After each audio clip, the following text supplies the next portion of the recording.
নমস্কার বন্ধুরা, আরও একটি নতুন ব্লগে তোমাদের সকলকে স্বাগত। তো আজকেও এসেছি বাইরে ব্লগ করতে। তো আজকে দেখলাম যে বাইরে এখানে একটা আকর্ষণীয় জিনিস আছে, সেটা হচ্ছে মৌমাছি চাষ। তো এখানে মৌমাছি চাষ করেছে। তো চলো আজকের ব্লগে এটাই দেখাই, মৌমাছির চাষ। তারপরে আরও কিছু দেখাবো। আজকে ক্যান্টিনেও গেছিলাম, ক্যান্টিনে কী কী নিলাম, ক্যান্টিনে কী কী আছে, এখানে ক্যান্টিনে কী কী পাওয়া যায় সবই দেখাবো এই ব্লগের মাধ্যমে। তো দেখতে থাকো। তো চলো বন্ধুরা, এখন যাই ক্যান্টিনে। তো চলো ক্যান্টিনটাকে দেখাই, আমাদের ক্যান্টিনটা কেমন। তোমরা দেখে অবশ্যই বলো ক্যান্টিনটা কেমন।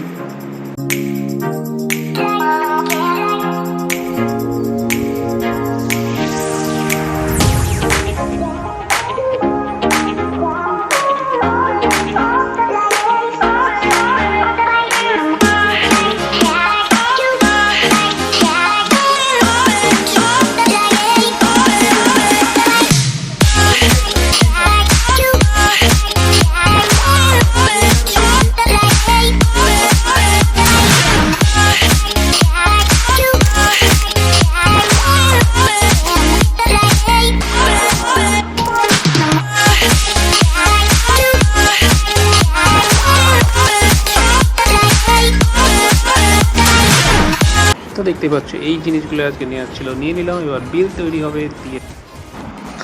তো দেখো বন্ধুরা, ক্যান্টিন থেকে চলে এসেছি আমি এখন রুমে। তো চলো এখন দেখবো আমার বিলে কত টাকা লাগলো ক্যান্টিনে এই জিনিসগুলো নিয়ে। তো চলো দেখো।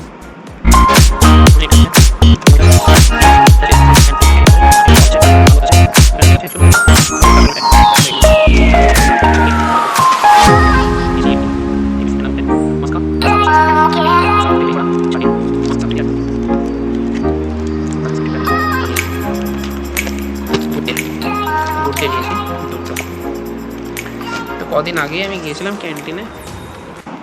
তো এই হলো আমাদের ক্যান্টিনের বিল। তো 229 টাকা। হয়তো বাইরে নিলে এর থেকে দাম বেশি পড়তো, 229 টাকা। তো পেমেন্ট এখন আমার পে করতে হয়েছে কত, 211 টাকা।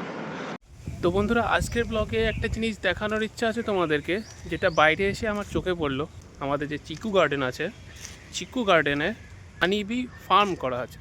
তো যারা জানো যে হানিবি ফার্মে কি করা হয় অবশ্যই কমেন্টে জানিও।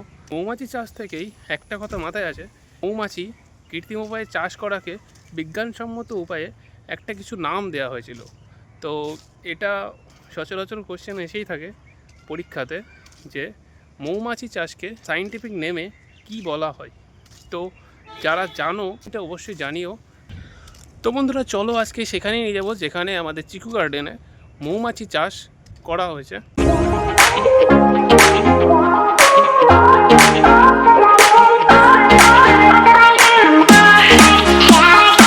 দেখাই যেখানে হানিবি ফার্ম করা আছে, কিন্তু ভেতরে যাওয়া যাবে না, কারণ এটা তো মৌমাছির এলাকা।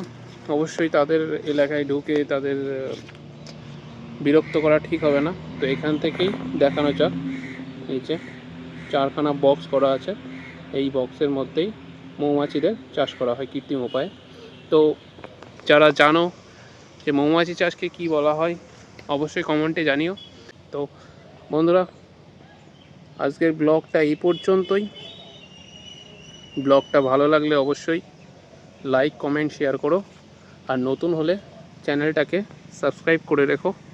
আরও নতুন নতুন ব্লগ ভিডিও অবশ্যই আসবে।